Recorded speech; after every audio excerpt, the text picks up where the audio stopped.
ശ്രദ്ധിക്കണേ, ഈ നീറ്റ് പരീക്ഷ എഴുതി റാങ്കിൽ വന്ന് മെഡിക്കൽ പഠനം ആഗ്രഹിക്കുന്ന വിദ്യാർത്ഥികൾക്ക് ഒരു നല്ല സന്തോഷ വാർത്ത എന്നൊന്നും പറയാൻ പറ്റില്ല. പൈസ കൊടുത്ത് MBBS പഠിക്കുന്നത് അത്ര വലിയ കാര്യമൊന്നുമല്ല, അത് ബുദ്ധിമുട്ട് തന്നെയാണ്.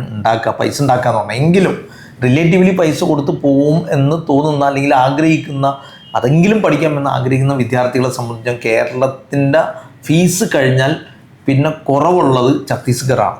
ഛത്തീസ്ഗഡിൽ 4 കോളേജുകളാണുള്ളത്. 4 കോളേജുകളിൽ ഫീസ് വരുന്നത്, ആദ്യത്തെ കോളേജിൽ 7,47,000 ഫീസ്. ദെൻ അങ്ങനെ പോയാൽ 7,47,000 മുതൽ 8,02,000 വരെയാണ് ഫീസ് വരുന്നത്. ദെൻ അതുപോലെ തന്നെ അതേ സമയത്ത് ആ കോളേജുകളുടെ ഹോസ്റ്റൽ ഫീ 3 ലക്ഷം മുതൽ 5 ലക്ഷം വരെ വരുന്നുണ്ട്. അപ്പോൾ ലാസ്റ്റ് വരുന്ന കോളേജിൽ 8,02,000 പ്ലസ് ഒരു 5 ലക്ഷം ഫീസും കൂടി ഹോസ്റ്റലും കൂടി വരുമ്പോൾ 13 ലക്ഷം, മാക്സിമം 13. ദെൻ 7,47,000 3 ലക്ഷത്തിൻ്റെ ഹോസ്റ്റൽ കൂടി വരുമ്പോൾ 10,47,000 ഫീസ് വരിക. ചില്ലറ പൈസ കൂടി ഒരു 10.5 ലക്ഷം 11 ലക്ഷത്തിൻ്റെ അപ്പുറത്തേക്ക് പോവില്ല. ഛത്തീസ്ഗഡ് ഇപ്പോൾ വിളിച്ചിട്ടുണ്ട്.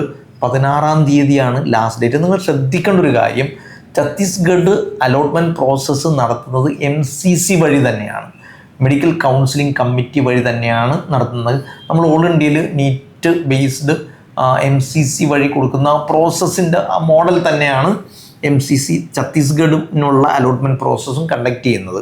അപ്പോൾ അതിനൊരു ലിങ്ക് ഉണ്ട്. ആ ലിങ്ക് ഞാൻ ഈ വീഡിയോൻ്റെ താഴെ കൊടുക്കുന്നുണ്ട്. താല്പര്യമുള്ള ആളുകൾക്ക് അവിടെ പോവാം. അവിടെ നോക്കുമ്പോൾ കോളേജുകൾ വരുന്നത് റായ്പൂരും ഭിലായിയൊക്കെയാണ്. പക്ഷേ യാത്രാ സൗകര്യം അങ്ങനെ ഭയങ്കര ബുദ്ധിമുട്ടുള്ള ഒരു സ്ഥലമായിട്ട് എനിക്ക് ഫീൽ ചെയ്തിട്ടില്ല. നിങ്ങൾ ആ പ്രോസസ്സിൽ പങ്കെടുക്കുക. താല്പര്യമുള്ള ആളുകൾ സെൽഫ് ഫിനാൻസ് കോളേജുകളുടെ ഫീസിൻ്റെ കാര്യത്തിൽ മെറിറ്റ് ഫീസ് കേരളത്തിൽ കൂടുതൽ തന്നെയാണ്. അത് ഞാൻ പറഞ്ഞുകൊണ്ടേയിരിക്കും. അതൊരു അനീതിയാണ്. നല്ല മാർക്കുള്ള കുട്ടികളെ സംബന്ധിച്ചിടത്തോളം എങ്കിലും സഹിക്കുക, വേറെ വഴിയില്ല. നമ്മളെന്തായാലും പ്രതികരിക്കാൻ തീരുമാനിക്കാത്തത് കൊണ്ട് നമ്മളിങ്ങനെ സഹിച്ച ഫീസൊക്കെ കൊടുത്ത് പഠിക്കാം. ഏതായാലും ഛത്തീസ്ഗഡിൻ്റെ അവസരം ഉപയോഗപ്പെടുത്തുക. ലിങ്ക് താഴെ കൊടുത്തിരിക്കുന്നു. 16-ാം തീയതിയാണ് ലാസ്റ്റ് ഡേറ്റ്. ശ്രദ്ധിക്കുക. നമ്മൾ ചോയ്സ് മീൻസ് ആപ്ലിക്കേഷൻ സബ്മിറ്റ് ചെയ്യുമ്പോൾ ഒരു 1 lakh ഡെപ്പോസിറ്റ് ചെയ്യേണ്ടതുണ്ട്. 1,10,000. ആ 10,000 നമുക്ക് നഷ്ടപ്പെടും.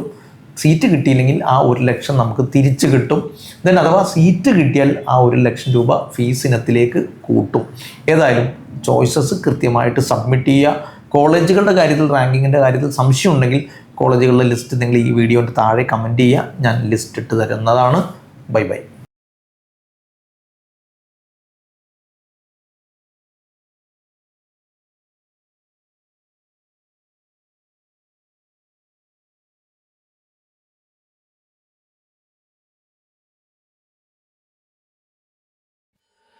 Career Guru, molding your future.